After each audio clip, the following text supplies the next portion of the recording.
Buenas tardes. Vamos a continuar con el desarrollo de este seminario sobre populismos y nacionalismos. Y esta tarde tenemos con nosotros, esta mañana ha estado dedicada sobre todo, además de la conferencia del ministro de Justicia, ha estado dedicado a la economía, a los aspectos económicos. Yo creo que esta tarde pues vamos a hablar, espero yo, un poco más de política. Para ello tenemos aquí a dos secretarios de Estado.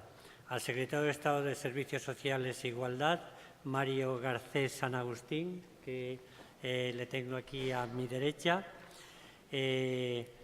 Mario Garcés San Agustín ha desempeñado diferentes puestos en el Ministerio de Economía y Hacienda, vocal asesor del Gabinete del Presidente del Gobierno durante los años 2000-2004, ha sido consejero de Hacienda y Administraciones Públicas del Gobierno de Aragón, presidente de la Corporación Pública Empresarial de Aragón 2011 y ha sido profesor de las Facultades de Derecho de la Universidad de Baleares y de la Universidad Carlos III de Madrid.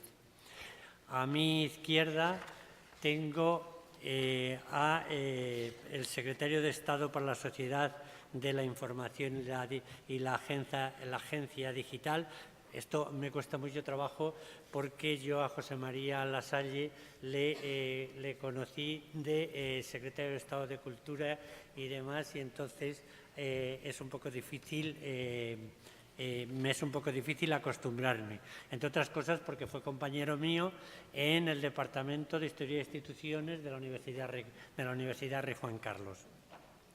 Pues bien, como decía, entre su experiencia profesional, además de en la docencia, ha sido secretario de Estado de Cultura desde diciembre del 2011 hasta noviembre de 2016, diputado por Cantabria desde 2004 hasta 2012, portavoz de Cultura del Grupo Popular en el Congreso de los Diputados, ha sido profesor de Filosofía del Derecho en la Universidad de Cantabria y en la Universidad Carlos III de Madrid, y después fue cuando yo le conocí, porque fue profesor de la Universidad Rey Juan Carlos y, como digo, primero estuvo en mi departamento y después estuviste, me parece que en Filosofía del Derecho. Muy bien, pues entonces vamos a organizar la sesión de esta tarde de la siguiente forma. Yo voy a dar la palabra a los ponentes, un cuarto de hora a cada uno de ellos. Después yo les haré algunas preguntas para que se crucen entre ellos y después a ver si por lo menos disponemos de otro cuarto de hora para las intervenciones del público. Así que, sin más preámbulos, tiene la palabra don Mario Garcés San Agustín. Muchísimas gracias. Buenas tardes, querido Victoriano. Compartir una mesa con José María Lasalle, con el que hemos compartido ya una amplia trayectoria política en diferentes foros y lo que hemos conseguido ya departir muchísimas veces sobre muchos temas de actualidad. La verdad es que siempre es un privilegio por su conocimiento, su sabiduría y su forma de expresar ese conocimiento. Por lo tanto, gracias José María, porque en algún momento conseguiste también que el pensamiento liberal se pusiera negro sobre blanco en este país y en ese sentido por lo menos recuperaste la esencia misma de los pensadores liberales tradicionales. Y gracias, como no, a la Universidad Católica de Ávila, al diario La Razón. No veo a Paco por ningún lado, a Paco Maronda, que me ha embarcado en esto, pese a que presento mi libro en Madrid a las 7:30, por lo tanto estaba pensando a ver si encajaban todas las piezas horarias. Y, lógicamente, también una hora tan mala como esta, a las 4:30 de la tarde, pese a que hoy es un día confuso en nuestro país. Gracias por poder asistir a toda la gente que estáis hoy aquí. Voy a hacer una especie de viaje del mito al timo. En España ha sido frecuente viajar de la leyenda a la realidad y la realidad a la leyenda, pero fundamentalmente voy a hacer esa especie de desplazamiento. Es un desplazamiento de hechos, un desplazamiento de confesiones que va desde lo que es la configuración, la confección del mito a lo que son los verdaderos timos, muy ligados al pensamiento de los populistas y muy ligado al pensamiento de los nacionalistas. El mito se basa habitualmente en la ficción, en la mistificación, se basa en el totalismo y en el totalitarismo y se basa en la impostura. ¿Qué quiero decir con esto? Que el mito parte de una construcción intelectual, es un constructo basado en creencias, en juicios y prejuicios, en posjuicios, A propósito, rehuid a aquellos que solamente se dedican a inventar términos cada semana para salir en una rueda de prensa o salir en una tertulia. La posverdad, como aragonés que soy, ya existía hace mucho tiempo y para Gracián la posverdad no era otra cosa que la mentira. Y como digo, el mito, que generalmente es la máxima expresión de cualquier pulsión, la ilusión, el impulso mítico, la fantasía, entendida, como digo, como ese elenco de principios, creencias que guían la conducta de algunas voluntades individuales, no es más que algo así como la metafísica de lo que se ha llamado del como si. Es como si me robaran, es como si yo fuera un pueblo oprimido, es como si la desigualdad fuera estructural, es como si no hubiéramos evolucionado nada durante 40 años. La metafísica del sí nos lleva a rendirnos repentinamente ante una especie de posición de adanismo puro. Entonces, los que hemos cumplido ya 50 años, la verdad es que consideramos que es bueno siempre mirar atrás, ¿no? Mirar atrás y ver la profunda evolución que ha experimentado este país en los últimos 40 años. Hace unos 40 años este país emergió de una posición de autocracia política, con un tardofranquismo que tenía que adaptarse a las nuevas necesidades por pura supervivencia. Y sin embargo vivimos, yo creo que los 40 años de mayor prosperidad económica, institucional, democrática, de libertades que ha habido nunca en la historia de España en los últimos 250 años. Hubo conatos a lo largo de la historia, el sexenio revolucionario, el trienio liberal, que fueron abrogados inmediatamente como consecuencia de la consunción real monárquica que había en aquel momento. Pero este momento de 40 años de esplendor, con la transformación tan importante que se ha experimentado en la sociedad, como secretario de Estado de Servicios Sociales e Igualdad lo digo, se ha producido una profunda transformación social. Nos queda mucho por hacer, pero la transformación, viendo hace 40 años lo que había, cómo han prosperado, desde luego en materia de igualdad, en materia de género, cómo hemos prosperado en muchas materias ligadas a la discapacidad. Por lo cierto y seguro es que hace 40 años nadie lo hubiera visto. Y no podemos estar inventando nuestra historia en cada momento. Por lo tanto, los paladines, los defensores, los postuladores o los postulantes de las tesis del como sí son realmente aquellos que quieren reconvertir la sociedad, lo cual no significa que los políticos tradicionales no tengamos que tener conciencia crítica y autocrítica para determinar dónde han estado los fallos. Pero los fallos no tienen por qué ser sistémicos, porque puede haber fallos contingentes o fallos tradicionales en cualquier sistema. Cuando confluyen dos factores, porque generalmente todo es una deriva multifactorial, cuando confluyen dos factores tan importantes como la crisis económica, la mayor crisis económico-presupuestaria que ha habido en España en los últimos 100 años, con una gran dosis de corrupción, lo cierto es que el descreimiento, la desconfianza, crece evidentemente, sobre todo entre las nuevas generaciones, porque consideran que todo el sistema padece de una enfermedad y está gangrenado. Y ese es el gran problema, considerar que todo el sistema está gangrenado. El sistema, por supuesto, padece de patologías. Y como las formaciones políticas no consigamos dar respuesta a esas patologías, nos condenamos en nuestra propia penitencia, nos condenamos en nuestro propio castigo. Pero de ahí a cuestionar todo como una enmienda a la totalidad, me parece un error, ya digo, propio del adanismo populista, porque el populismo tiende a configurar una realidad mitológica basada, como digo, en la denostación del pasado. Y además, eso que se ha llamado posverdad no es más que, como decía Preston, lo que se define como real acaba convirtiéndose en algo real. Es la apreciación, la metabolización, la interiorización de las afirmaciones convertidas en guía de comportamiento, conductismo meramente humano. Esta es la realidad. El populismo, el nacionalismo, dentro de sus ingredientes diferentes, pero a veces fusionados, tienden a meter en una misma olla ese modelo de ilusión. Y eso está basado, entiendo, y en mi opinión, en 4 variables, ¿no? Una está la emocional. El populismo y el nacionalismo tienden a buscar una frontera mítica, una frontera romántica. Tenemos que buscar reinventar la historia, reconsiderar cuáles son los postulados de la historia.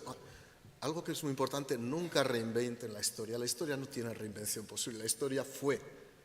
Pero el romanticismo mitológico de los adanistas tienden permanentemente a reinventar esa historia. Por lo tanto, esa mistificación que digo procede del mito y veremos que se convierte en timo, tiende a partir de una variable, en primer lugar, emocional. Luego tiende a partir de una segunda variable que da un llamar psicológica. Generalmente la personalidad de los que imbuyen este tipo de pensamiento suele ser una personalidad débil, que se basa en la búsqueda, y ahí lo quiero enlazar con el siguiente, de un responsable antropológico. Sería la tercera variable, la variable antropológica. El populismo siempre busca un responsable, siempre busca un culpable. Ese populismo, en el caso del nacionalismo, siempre busca la culpabilización basado en evidencias no ciertas, en la creación de determinados asertos y determinados constructos que no se corresponden estrictamente con la realidad, porque no hay nada mejor que buscar un enemigo exterior. En la dinámica y en la tensión periferia-capitalidad en España no hay nada mejor que buscar un enemigo común, y ese enemigo está en la centralidad. Y en cuarto lugar, siempre hay una deriva, además se ha notado mucho lo que está pasando en los últimos meses en España, que es la deriva económico-presupuestaria. El castigo del populismo se basa siempre en una discriminación económica, ya sea por razón de la competición que existe de recursos entre diferentes territorios o porque se considera nítidamente por parte de algunos populistas que la distribución de la riqueza no es la adecuada. Sobre el debate de distribución y asignación de recursos siempre se puede hacer un debate político. Y los partidos políticos tenemos que estar abiertos permanentemente a ese debate político. Cuando lo que se busca permanentemente es el agravio entre territorios para determinar mi posición y fijar mi posición, por vía de contrariar o por vía de buscar la antítesis respecto a otros territorios, evidentemente tenemos un problema. El agitprop nacionalista y populista habitualmente tiene dos formas de actuar. Por una parte, tiene un refuerzo positivo. El refuerzo positivo consiste en crear la figura del buen creyente. Y luego está el refuerzo que llamo negativo. Tiene que haber un mal ciudadano. El nacionalismo y el populismo construyen el buen ciudadano y el mal ciudadano. Y en esa aporía se movilizan los círculos. Usted se coloca en la posición del bueno o en la posición del malo. Pero la posición de bondad o la posición de maldad no es una visión ontológica, sino que es una visión preternatural, es una visión romántica, es una visión nostálgica basada en un conjunto de prejuicios. Esto es el mito. Y esto nos tiene que llevar, por ejemplo, a analizar, y en esto me voy a detener un momentito teniendo en cuenta el día de hoy y los días que nos preceden, cómo el mito se transforma así 5 minutos inmediatamente en timo. Y voy a ver cómo hay una serie de afirmaciones que han calado que son terminantemente y categóricamente falsas. Primera, la transición no fue querida por los catalanes. Tampoco fue querido el Estatuto de Autonomía ni la Constitución. Pues sepáis que la ley de reforma política fue votada en referéndum, ya sabéis que es la ley de transición, fue votada en referéndum el 12 en diciembre del año 76, contó con una participación del 74,09% del censo catalán y la votó a favor el 93,36% de los catalanes. En el referéndum constitucional del 6 de diciembre, la participación a nivel nacional fue del 67,11%, en Cataluña 67,90%. El 90,46% de los catalanes votaron a favor de la Constitución. En la votación a favor del Estatuto, los votos afirmativos fueron el 88,14%. Siguiente afirmación. La sentencia del Tribunal Constitucional del año 2006 impide que los catalanes desarrollemos un estatus satisfactorio para nuestras necesidades. Falso. Cuando un estatuto es inconstitucional, existe un órgano que tiene que decir que es inconstitucional. Pero es más, la sentencia lo que hizo es aplicar criterios interpretativos siendo muy benevolente y no declarando íntegramente la inconstitucionalidad de todo. En los 2 minutos que me quedan, siguiente afirmación. No ha habido representantes catalanas en todo este proceso. Falso. Hubo 2 ponentes constitucionales que fueron catalanes. 50 diputados catalanes habían en el Congreso Constituyente. Solo 33 eran madrileños. El número de diputados catalanes, desde el 77 hasta ahora, se acerca a 600. El número de diputados madrileños se acerca a 450. CiU ha prestado su conformidad a 4 gobiernos democráticos, a Suárez, a Calvo Sotelo, a Felipe González y a José María Aznar. Voy acabando. ¿Existe un derecho a decidir al margen de la Constitución? Falso. No existe ningún derecho, porque no existe ninguna constitución moderna, solamente en regímenes neocolonialistas o en aquellos regímenes manifiestamente antidemocráticos. Pero voy a contar algo más. Cuando se quiso incluir el derecho a decidir en la Constitución, en el seno de la Comisión de Asuntos Institucionales y Libertades Públicas del Congreso, hubo 24 votos en contra de que se incluyera y una sola abstención. A propósito, todos los representantes de Cataluña votaron en contra a que existiera ese derecho de autogobierno. España ha robado y roba a Cataluña. Completamente falso. Completamente falso. Y se puede demostrar viendo que incluso en el año 2009 el superávit a favor de Cataluña, si tomáramos en cuenta el saldo de flujo-beneficio, sería a su favor de 4.015 millones de euros. ¿Y cuáles serían los datos de una Cataluña escindida? Según algunos, ninguno. Falso. El PIB catalán caería en torno a un 20%. El flujo comercial de Cataluña disminuiría en torno a un 50%, teniendo en cuenta además cuáles son los clientes habituales, teniendo en cuenta que el 80% del mercado es mercado nacional. Se destruiría masivamente empleo y habría un ajuste automático de todos los salarios. Y en último lugar, el sistema de pensiones sería completamente insostenible. Y por último, la sucesión, otra afirmación falsa. La sucesión no produce efectos en clave exterior. Falso. Cataluña dejaría de pertenecer a la Unión Europea, a Naciones Unidas y a la OTAN. Por supuesto, tendrían que pedir el ingreso nuevamente, pero en las condiciones actuales sería imposible ese ingreso. Esa es la realidad y ahí es donde se mezcla, como digo, populismo y nacionalismo. Vivimos una época de convulsión, vivimos una época histórica también, pero creo que lo más importante es creer y tener la absoluta creencia y certeza de que vivir bajo la convicción de que nos da la seguridad jurídica, creer en un estatuto, creer en unos estatutos, creer en una Constitución, es algo que da valor y que es una garantía de los estados liberales de finales del siglo XVIII. El contrato no ha cambiado, el contrato democrático sigue vivo y esperemos que siga vivo durante mucho tiempo. Muchas gracias. Muchísimas gracias.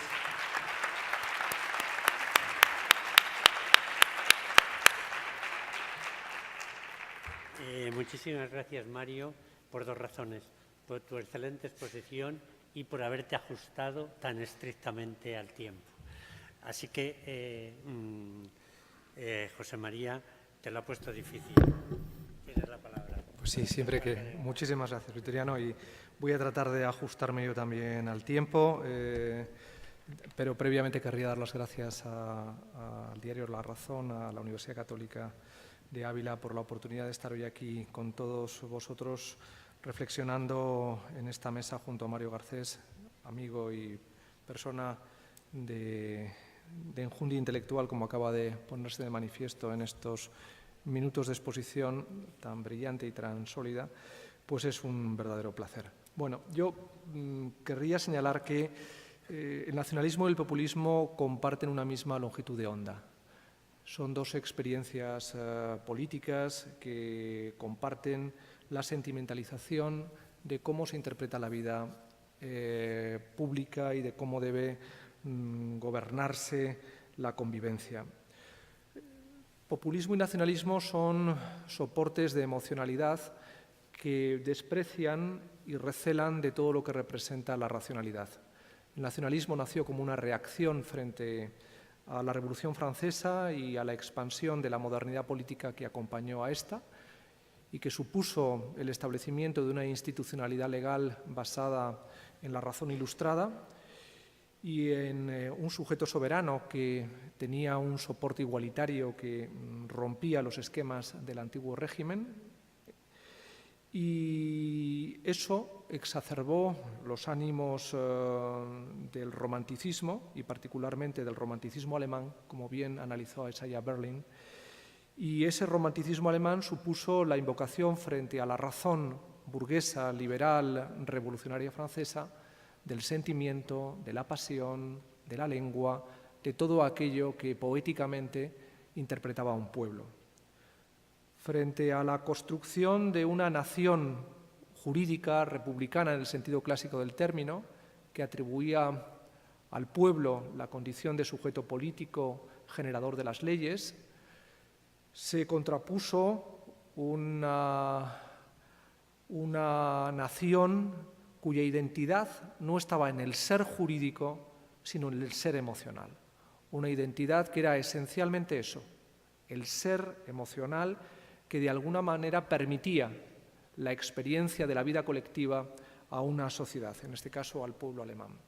Y esa lógica de confrontación entre racionalidad y emocionalidad ha estado, de alguna manera, marcando una parte importante de todo el siglo XIX, ha sido un elemento de progresiva confusión por la emergencia de rasgos populistas que son básicamente una experiencia mórbida de la propia vivencia del pueblo, actualmente de la democracia, pero que serán el soporte de análisis y de reflexión del gran teórico del pensamiento populista, hoy y hace 50, 100 años, que es Carl Schmitt. Carl Schmitt, el teórico, el politólogo alemán que hizo posible la transformación de la Constitución de Weimar de 1919 en el soporte de la dictadura nazi. Carl Schmitt, que fue el gran teórico y el gran politólogo que construyó las mimbres del populismo que en estos momentos agita nuestro país, de la mano de quienes han hecho propia la reflexión política de la CLAU y que bebe directamente del pensamiento schmittiano. Para el populismo, lo político, o mejor dicho, la democracia es una experiencia mórbida. Es el reverso, la sombra inconsciente de la democracia y busca fundamentalmente desestabilizar la institucionalidad formal porque se considera que está basada en la razón y la razón propicia una vida demasiado escasamente épica y romántica como para ser verdaderamente vivida. El objetivo del populismo es agitar las bajas pasiones que alimentan a los pueblos y que conforman el inconsciente irracional, sentimental, que ve al otro no como un sujeto con quien compartimos la identidad política, que es lo que el pensamiento liberal plantearía a través del contractualismo, desde Locke hasta la actualidad, sino que el otro es un enemigo. El enemigo no está fuera, el enemigo está dentro de la sociedad. Para Carl Schmitt, la política se basa en una guerra interna dentro de las sociedades. Es una guerra entre amigos y enemigos. Y el gobierno que verdaderamente se fundamente en esa lógica amigo-enemigo, es un gobierno por aclamación. Él dice que el liderazgo caudillista es el liderazgo por aclamación. El líder es el que llena las calles, quien llena las plazas y proclama por aclamación su adhesión a lo que grita, porque el grito es un elemento que plásticamente envuelve el gobierno del populismo. Es habitual que frente al discurso de la racionalidad burguesa que encarnaba la Constitución de Weimar se opusiera, como bien vio un lingüista y estudioso de la filología, Klemperer, se contraponía el discurso popular, no del burgués universitario que encarnaba el lenguaje de la República burguesa, sino que era el lenguaje del carnicero, del salchichero, de la gente que de alguna manera hablaba el alemán popular, el alemán que entendían todos. Esa retórica que acompañaba la emergencia de lo que fue el fenómeno del populismo en la República de Weimar y que dio pie a todo el movimiento Völkisch y a lo que se denominó la Revolución Conservadora Alemana, la Conservative Revolution, que fue un movimiento que acompañó la emergencia del populismo y de quien Carl Schmitt u otros teóricos como el propio Junger y otros pensadores del momento fueron fundadores de la reflexión política que en estos momentos desestabiliza nuestras democracias, de alguna manera sustentan el relato y la reflexión que en estos momentos está proyectando la combinación de nacionalismo y populismo.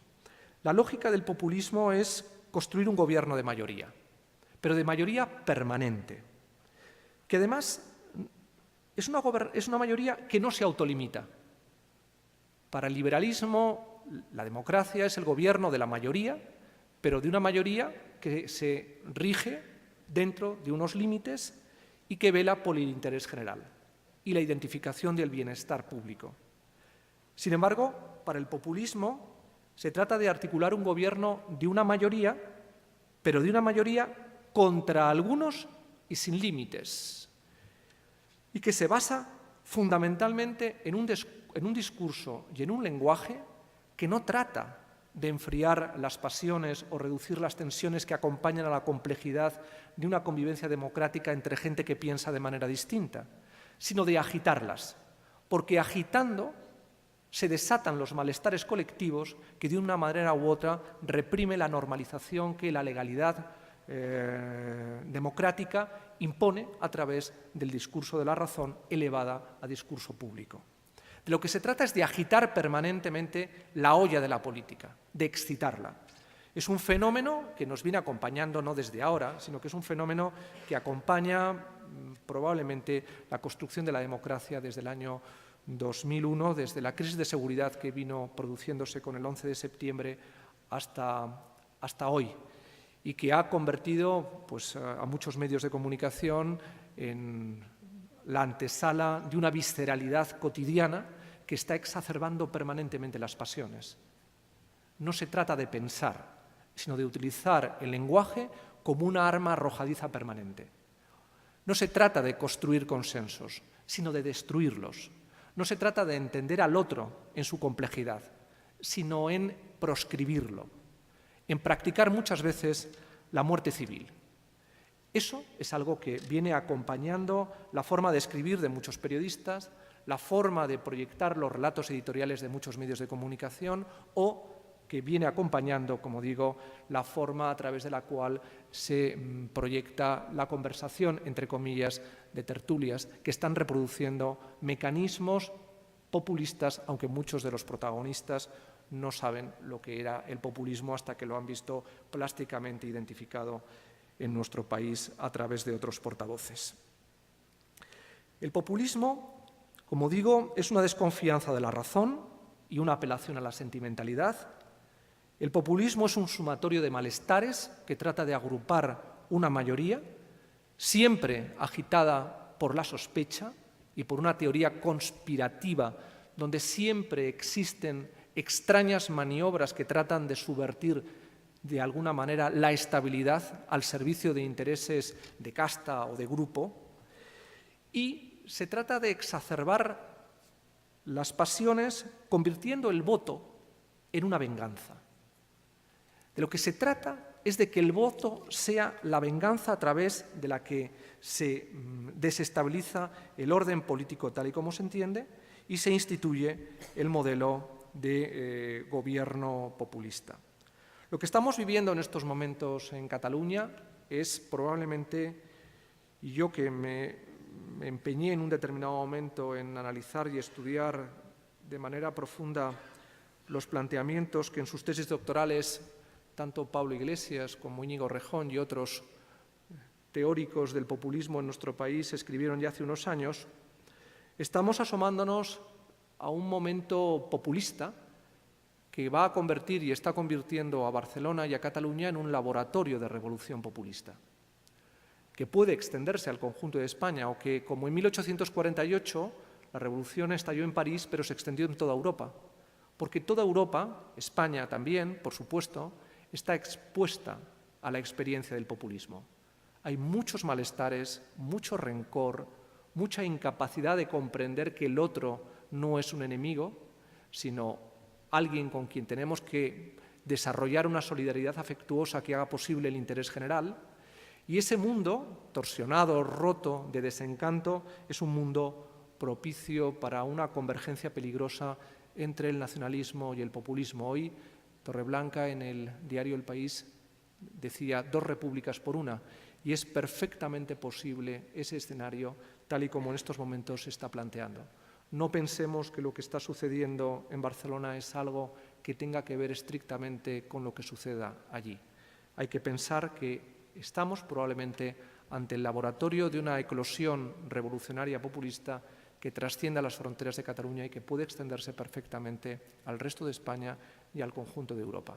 Hay demasiado malestar, hay demasiado rencor, hay demasiada sensación de incertidumbre e inseguridad, hay demasiados condicionamientos que hacen propicio un estallido populista.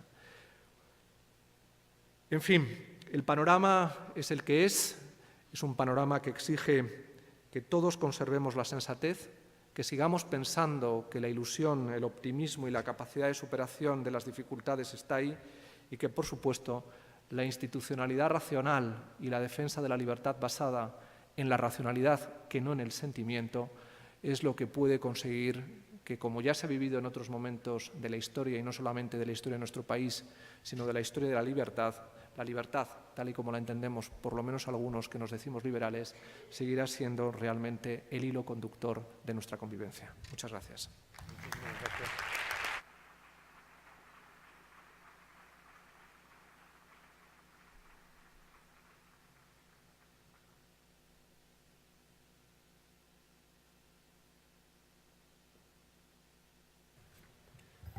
De acuerdo con lo prometido, voy a establecer un par de preguntas para que ellos las contesten y prácticamente ya de alguna forma han respondido a las preguntas que yo tengo aquí.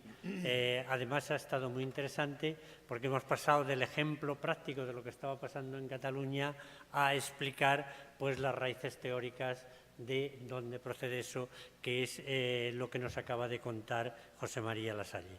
Bien, yo creo que ya vais a tener 5 minutos cada uno para contestar. Tal vez yo creo que parece claro y a lo mejor todos estamos pensando en cuál es el principal problema que hoy por hoy ha sido un día muy especial. ¿Cuál es el principal problema que tiene planteado hoy por hoy España? La otra pregunta sería, ¿por qué ahora el triunfo del populismo y el renacimiento del nacionalismo? Dos ideologías desde mi punto de vista y me alegra coincidir con los ponentes, dos ideologías que me atrevo a calificarlas de nefastas. Y ya la otra consideración es qué puntos de encuentro tiene, que de alguna forma también lo ha contestado José María Lasalle, qué puntos de encuentro existen entre el populismo y el nacionalismo, o cómo se retroalimentan. Muchas gracias. Me concentro en 3 minutos, voy a contestar más rápidamente. Yo creo que el principal problema que ha aquejado a España es el relativismo y el nihilismo, que han conducido directamente a la situación en la que estamos ahora. Y en ese sentido, la formación de una sociedad a veces inconforme, basada en unos postulados de confort, nos ha hecho posiblemente no darnos cuenta de los riesgos que llevaban aparejadas determinadas tendencias centrífugas. El populismo es una amenaza constante que surge cuando ve que existe el campo abonado en una sociedad, ya digo, que se acomoda en su propia riqueza, en su propio patrimonio. El populismo tiene diferentes manifestaciones y además cuando se da la patología territorial en términos del nacionalismo, el populismo se convierte en lo que estamos viendo, en una especie de representación figurada, extraordinariamente peligrosa porque, como bien decía José María, subvierte la realidad, crea una ficción, pero no es una ficción inocua, sino que es una ficción absolutamente agresiva y devastadora.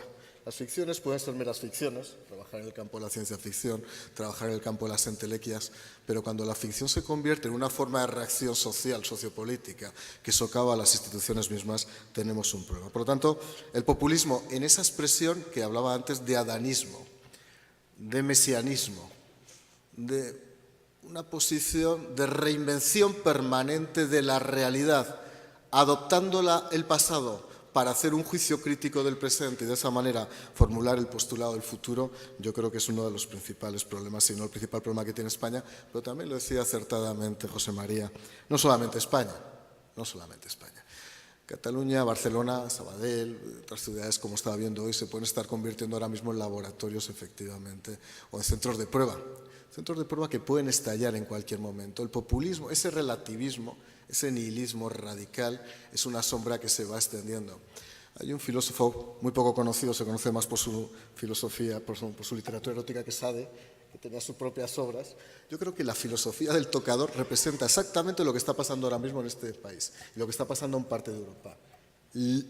Es la victoria del nihilismo, la victoria de la nada, la victoria de la inseguridad, la victoria de la barbarie del pensamiento y del relativismo más absoluto, al servicio, como digo, de una serie de intereses espurios como son los intereses nacionalistas.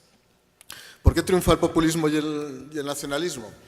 Pues evidentemente funciona porque hemos llegado a dar pie a que se construyera esa ficción, la metafísica del porque sí o del si fuera así. No se ha contrarrestado adecuadamente y hemos conseguido que durante 40 años esa metafísica haya ido cuajando en una parte del territorio español y por otra parte el populismo, también quiero decirlo y lo decía antes, es consecuencia de un conjunto de factores convergentes que no podemos olvidar. La gran crisis económica, una crisis económica que padece un sector joven, lo padece toda la sociedad española, pero fundamentalmente los jóvenes más comprometidos, esa generación Z, los millennials, que son jóvenes que dicen, bueno, esta es la sociedad que yo heredo, esta es la sociedad de mis padres, esta es la sociedad de oportunidades, ¿dónde tengo mis oportunidades? Y ahí es donde trabajamos y donde tenemos que trabajar todos, pero con esto no tenemos que hacer, como decía antes, una crítica, una enmienda a la totalidad, sino que lo que tenemos que hacer es hacer política, hacer unos cambios razonables dentro del producto mismo de la institucionalización del poder público. ¿Y qué puntos de encuentro existen entre el populismo y el nacionalismo? Pues el camino que lleva del mito al timo. Precisamente ese tránsito que he dicho antes de la mitología a la etimología es lo que conduce a lo mismo. Parten de la construcción de un mito, el mito tiene diferentes expresiones, el mito territorial es un mito formado bajo la creación de un chivo expiatorio. Ya insisto que siempre es fácil hacer política atacando al centro. Hemos creado una dialéctica muy desleal y una dialéctica a propósito expansiva. Me preocupa porque hay un reguero, esto es como la legionera, que se va extendiendo. Es decir, buscar un rival siempre en la centralidad, en la capitalidad, produce réditos políticos, sea como sea. Un principio de lealtad sorprendente. Eso por la parte nacionalista y por la parte del populismo, el revisionismo constante de nuestra historia, de nuestras instituciones y sobre todo el considerar que todo lo que se ha hecho hasta ahora o no existe o es inexistente o está mal hecho. Yo una vez a una diputada de este país de Podemos, y con esto concluyo, le decía, mira, yo vengo de una familia humilde, se lo decía claramente. Yo cuando empecé a estudiar en este país, estudié con una beca. Después me hice una oposición. Después descubrí que era liberal, me costó. José María lo descubrió antes, porque es más inteligente que yo. Yo descubrí que era liberal un poquito más adelante, cuando me di cuenta que lo mío era la conformación de un modelo liberal puro y duro. Y os puedo asegurar una cosa, esas personas que tienen la misma edad que yo no las vi en aquel momento, no estaban. Por lo tanto, aquí estamos escindidos, estaban en otro sitio, estaban en el barrio Salamanca, generalmente viviendo algunos en sus habitaciones, que quede claro. Por lo tanto, nadie nos tiene que dar ninguna lección, sobre todo aquellos que respiramos desde hace mucho tiempo el liberalismo. Esto es una combinación entre dos películas, la construcción de una nación y el enemigo del pueblo. Todos tienen que construir una nación, todos tienen que buscar el enemigo y en la combinación de esas dos películas está la causa y efecto de lo que está ocurriendo con el nacionalismo y el populismo. Muchísimas gracias. Mario, José María, tienes la palabra. Gracias. Yo me voy a ceñir. ¿Dónde creo que está el principal problema en estos momentos? Yo creo que el principal problema está en que hemos entendido que la democracia era un absoluto. Hemos pensado que la democracia, y lo planteo en el libro que acabo de publicar, podía ser regenerada. Es decir, podíamos construir un modelo absolutamente perfecto de democracia. Y la democracia, como todo lo que hacemos los hombres, es siempre imperfecta, está expuesta a disfuncionalidades, a errores, a patologías muy diversas, que requieren un diagnóstico crítico por parte de quienes gobiernan y quienes son gobernados, pero un diagnóstico crítico que permita desarrollar un modelo de reformas que desde la propia institucionalidad aborden los cambios que requieren la democracia. Y eso supone no regenerarla, sino cuidarla. Es decir, tenemos que ser capaces de entender que siempre que hacemos algo, lo hacemos con las manos imperfectas de lo que somos, seres humanos. Y por tanto no hay modelos perfectos, tan solo los absolutos perfectos están en la mente de los monistas, como diría Isaiah Berlin, y monistas son pues, los nacionalistas y los populistas que encuentran para cada pregunta una misma respuesta a través de un mismo discurso. Tienen la misma respuesta absolutamente para todo a partir de un marco omnicomprensivo y holístico que les permite resolver todos los conflictos siempre de acuerdo con los mismos patrones de análisis. Bien, yo creo que ese es el problema que tiene nuestro país por delante, ser capaz de revitalizar la democracia, recomponerla mediante un cuidado que restablezca una solidaridad afectuosa entre todos los que somos españoles.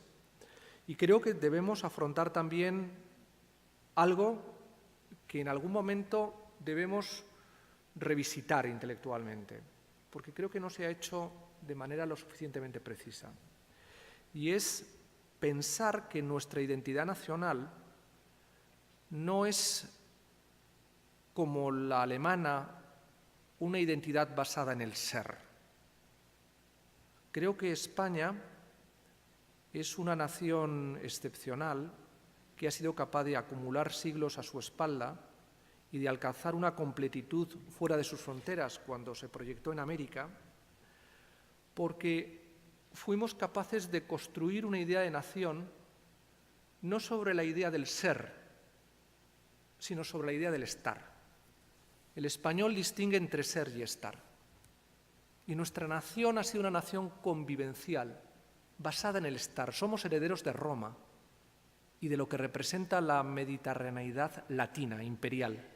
Y eso debería hacernos pensar cómo queremos construir nuestra identidad nacional futura. Si sobre el ser, y por lo tanto replicando modelos de homogeneidad propios de culturas que, como la alemana o en su momento la francesa, a través de una identidad del ser jurídica nacional, han sido homogeneizadoras, o restablecer lo que España fue capaz de enhebrar de una manera brillante, convivencialmente brillante, que era una idea de nación, como decía Jovellanos, basada en la convivencia. Por eso se opuso Jovellanos al planteamiento que en su momento las Cortes de Cádiz insinuaban a través de los debates sobre el modelo de nación que incorporaba la tesis francesa de un sujeto soberano que identificaba al pueblo con la nación. Jovellanos, que era y debería ser ahora mismo uno de los personajes más a reivindicar, entendía perfectamente que habíamos sido capaces de enhebrar una nación compleja, diversa, pero unificada dentro de un proyecto de unidad en el estar. Nuestro ser ha sido el estar. Y eso se entiende cuando hemos construido algo tan extraordinario que perdura todavía, que es, de un modo u otro, la América española. Haber sido capaces de enhebrar un proyecto como el que fue la América española, gestionando una complejidad continental, pone de manifiesto que nosotros traíamos en nuestros genes entender lo que era perfectamente la diversidad heterogénea de una nación compleja, heredera directamente de lo que fue el proyecto imperial de Roma. No recuerdo muy bien quién lo decía, que jamás se ha vuelto a plasmar tan precisamente lo que fue Roma como fue el proyecto de España. Ojalá que seamos capaces de entender las entrañas de ese proyecto latino-romano, republicano en su esencia original, en el sentido constitucional del término, a la hora de poder restablecer la cordura en nuestro país y, sobre todo, poner frenos a lo que yo creo que es una auténtica amenaza en la incertidumbre de una posible expansión de la revolución populista que en estos momentos yo creo que se está insinuando de una manera tan abierta en Cataluña y esperemos que no trascienda al resto de España también. La intervención me ha recordado aquello que me enseñó a mí un profesor de Historia de la Filosofía aquí precisamente en Ávila, que era don Alfonso Carejazo, no sé si habrá alguien en la sala que lo recuerde, que nos decía que Europa era el producto del logos de Grecia, el ius romano y la gracia de Jerusalén. Creo que si eso lo reivindicáramos, de otra forma no serían las cosas. Y a propósito de los jovellanos, tengo que recordar también a la juventud que Jovellanos tiene algo que ver con Ávila, puesto que estudió cánones en la Universidad de Santo Tomás, aquí en Ávila. Bien, pues dicho esto, el público soberano tiene la palabra. A ver, sí.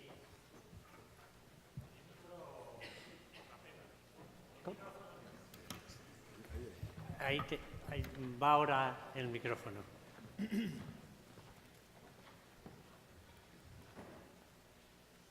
Hola, buenas tardes.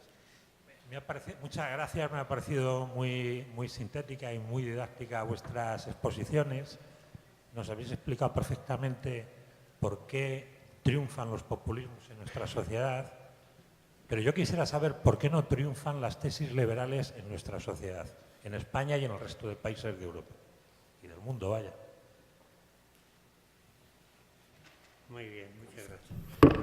Bueno, yo creo que triunfan, es decir, el modelo institucional que está garantizando la convivencia, que de un modo u otro acompaña a las democracias liberales, es un modelo basado en el pensamiento liberal democrático. En estos momentos, al día de hoy, se está produciendo una pugna entre dos teóricos y politólogos en Cataluña, que son Hans Kelsen y Carl Schmitt. Yo soy profundamente kelseniano y, por lo tanto, defiendo el liberalismo que Kelsen planteó en su esencia y valor de la democracia.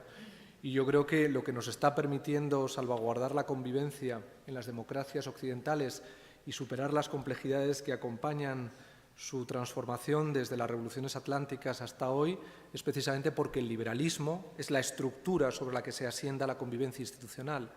Es verdad que el liberalismo requeriría un revisitamiento o un revisitar crítico que nos permita identificar correctamente cuáles son las disfuncionalidades que están permitiendo la emergencia de descontentos, malestares, y no negarnos a admitir que, como decía antes, la democracia, a pesar de todo, es un modelo imperfecto y es un modelo que precisamente en su imperfección tiene los asideros y los mecanismos para poder abordar su supervivencia. Si el modelo fuera absolutamente perfecto, la aparición de imperfecciones tan abruptas provocarían su colapso. Y creo que el modelo no ha colapsado. No colapsó en los años 30, a pesar de los auges de los totalitarismos del periodo entre guerras, y creo que no va a colapsar ahora. Pero es inevitable que el alma humana, como veía Kant, está basada a veces en el fuste torcido de su propia complejidad. Y ese fuste torcido nos acompaña también y es una fuente de inestabilidad, de incertidumbre, de malestar, porque el irracionalismo y la sensación de tratar de proyectarlo alrededor, pues es una experiencia que cada uno de nosotros vivimos muchas veces a título individual y, por supuesto, a título doméstico o título convivencial, ¿no? Así que el liberalismo triunfa, pero tiene, evidentemente, como vio Karl Popper en La sociedad abierta, sus enemigos, y los viene teniendo desde Platón hasta hoy. Por añadir alguna cosa más, ¿alguien ha podido poner en tela de juicio incluso el propio contrato social? Es decir, venir a decir que el contrato social, tal como fue configurado inicialmente, no tiene ningún tipo de sustrato intelectual o que es necesario rediseñarlo. El contrato social se podrá rediseñar todo lo que se quiera, pero seguirá siendo contrato social. ¿Qué quiero decir con esto? Y luego hablo de la libertad, dentro de lo que es ese pacto colectivo y de la libertad individual. Como liberal, que me manifiesto porque probablemente aquí hay una de las máximas expresiones de liberalismo en esta mesa que se puede encontrar en este país, pero bueno, la verdad es que no somos pocos, hay unos cuantos que yo creo que todavía seguimos amando la libertad como liberales genuinos que creo que somos, ¿no? El hecho de que hayan... El contrato social hay que ponerlo ahora mismo en la encrucijada de las nuevas comunicaciones, y aquí tenemos al secretario de Estado por otra parte, en la encrucijada de esa nueva forma de relacionarse que tenemos ahora los ciudadanos en cualquier sistema político, ¿no? Pero el contrato siempre exige una función legitimadora, y es que yo decido durante un periodo de tiempo que determinadas personas electas detrás de una candidatura. Quiero recordar que el término candidatura, candidus, viene de candidus, candidato, que era porque los senadores romanos iban vestidos con una túnica blanca que venía a representar que eran puros, que no eran corruptos. Fijaos ahora lo que podría suponer si todos nuestros diputados y senadores fueran antes de ser elegidos con una túnica blanca. Algunos la tendría que quitar en algún momento, pero esa es la realidad. creo que tenemos que pasar por el tamiz de la modernidad tecnológica, parte del contrato social, pero no negar ese contrato social, basado en una democracia representativa. A mí me hace gracia que en algunos casos se nos cuestione todo. Yo suelo decir que en el caso, por ejemplo, de la división de poderes, España ha sido la máxima expresión de cómo se puede romper la división de poderes cuando una misma persona en este país perteneció el mismo año al Poder Ejecutivo, al Poder Judicial y al Poder Legislativo. Insisto, ha habido una persona en España que lo ha conseguido. Un juez consiguió ser diputado y posteriormente formó parte de un órgano de gobierno de la Administración del Estado. Tanto que se habla de puertas giratorias, aquel día Montesquieu, si hubiera levantado la cabeza, no hubiera dado crédito. Y algunos además hacen encima una especie de manifestación de bondad intelectual a aquella situación, ¿no? Esa es la realidad. Y luego está el principio de libertad individual. Y ahí sí que me entronco con lo que has dicho, porque en parte creo que tienes cierta razón. O sea, como digo, las sociedades liberales, los estados liberales, basaban su configuración en un principio de rendimiento máximo, que es garantíceme usted la seguridad y la libertad, bajo el principio de la menor intervención posible. Ahí la modulación varía, siempre evidentemente introduciendo, yo soy inspector de Hacienda, interventor del Estado, ese principio de reasignación de recursos y distribución de la renta que tiene que hacer cualquier país. Lo básico siempre es la Hacienda, las relaciones exteriores y la defensa. Por eso es tan importante sentirse seguro. Y esa seguridad, como decía antes, es doble. La seguridad jurídica y la seguridad material, la seguridad fáctica. ¿Pero qué ocurre? Que las sociedades deben crear los estímulos adecuados para que las personas en su propia esencia puedan desarrollar todo su potencial. Que sientan esa libertad y que cuando alguien crezca y progrese en cualquiera de los ámbitos de su vida, la vida política, en la vida administrativa, en la vida social, en la vida empresarial, lo haga por mérito y capacidad y sin obstáculos. ¿Qué ha podido ocurrir? Pues que probablemente la sociedad española en un momento determinado padece quizá uno de los grandes males de la posmodernidad, que es el adocenamiento. Llega un momento que nos sentimos opulentos. Y nunca se debe bajar la guardia. Esa sociedad opulenta al final puede llevar aparejado un fenómeno de autosatisfacción. La libertad individual supone crear permanentemente estímulos para que la persona se desarrolle. Y las condiciones ambientales, el hábitat para poder desarrollar esos estímulos corresponde evidentemente a las administraciones públicas. Creo que los dos que estamos aquí hemos formado parte de gobiernos en los que hemos hecho un ejemplo de liberalismo. Se podrá modular más, menos, podremos haber estado más o menos de acuerdo, pero generalmente yo creo que en eso hemos hecho profesión de fe y fe de nuestra profesión, que por algo somos liberales.